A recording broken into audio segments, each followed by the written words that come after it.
My name is Lisa. I'm a 39-year-old woman, a mother, a wife, and someone who never thought she'd be moved so deeply in her own home, especially by her stepdaughter. Life has a funny way of surprising you when you least expect it, and what she did that day will always stay with me.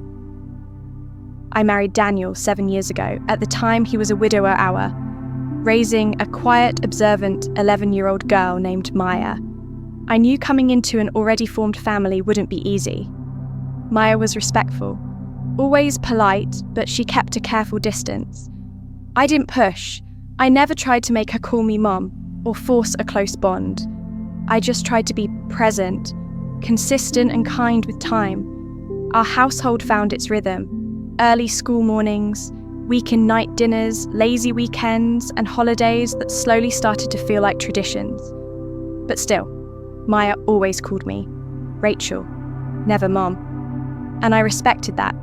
Daniel is a wonderful man, reliable, gentle, and hardworking. He manages a design firm and often had to travel to other cities for client work, especially in the spring and fall. That meant I was home with Maya on my own, quite often managing the house, groceries, bills, cooking, and occasionally helping her with art projects or school reports. Years passed, Maya blossomed into a thoughtful, creative young woman with a love for painting and books. But even as she grew more confident, she kept a quiet reserve. When it came to me, I never tried to cross that line. Then came the fall of her senior year in high school. Daniel had just flown to Chicago for a week-long architecture convention. It was just Maya and me at home. I thought we'd stick to a simple routine, some takeout, a few movies, and time to catch up on my knitting projects. But that week, something changed. It started small. One evening, I was hauling a heavy storage bin up from the basement when she appeared beside me and took it from my hands without a word. Another day, I came down from a short nap and found the kitchen spotless. The dishes done, the floor swept. Then, one crisp morning, she made tea and brought it out to the porch, where I like to sit with a book. She didn't say much, just sat beside me with her own cup watching the sunrise. I didn't ask questions. Teenagers can be unpredictable, but inside I felt something softening between us. The most surprising moment came on Saturday evening. I had spent the entire day reorganizing closets and sorting through years of old clothes.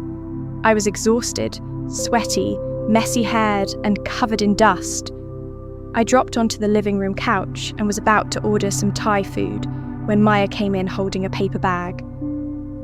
"I got you something," she said casually. I blinked. "For me?" She nodded and handed me the bag. Inside was a small box of herbal bath salts, lavender and eucalyptus, my favourite. I didn't even remember mentioning that to her. I looked up at her, unsure of what to say. "You do a lot," she said softly, "for Dad, for me." I just wanted to say, "Thank you." My throat tightened for a second. I couldn't find any words. I reached out and squeezed her hand. "That means more than you know," I whispered. She gave a shy little smile pad. "Thai, okay, for dinner."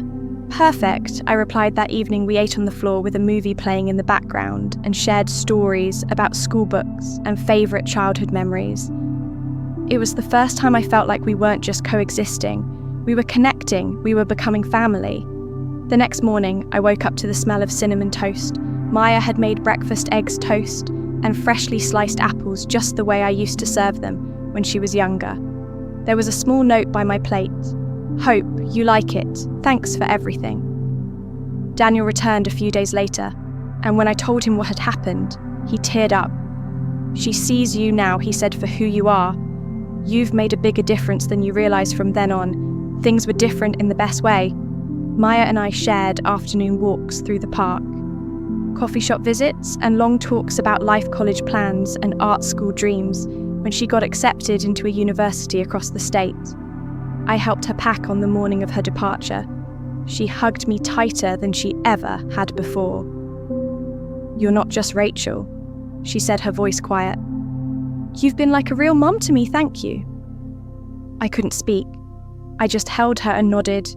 Now, as I sit here remembering that unexpected moment, When a simple gift turned into something so meaningful, I understand that love doesn't always come with grand declarations. Sometimes it's a cup of tea, a hand on your shoulder, or a small lavender-scented box. And sometimes it's those quiet gestures that create the strongest bonds. Maya still sends me messages from college just last week. She texted me a picture of a painting she saw at a gallery. This reminded me of you. I smiled, we're connected now, in a way only time, effort, and quiet love can build, and it all began with a simple, unexpected gesture. We sincerely thank you for joining us for today's special story. If you enjoyed it, we kindly encourage you to subscribe to our channel, give this video a thumbs up, and share your reflections in the comments below. Your continued support inspires us to bring you more meaningful and engaging stories every single day, and click on the video above to see more inspiring stories. My dear,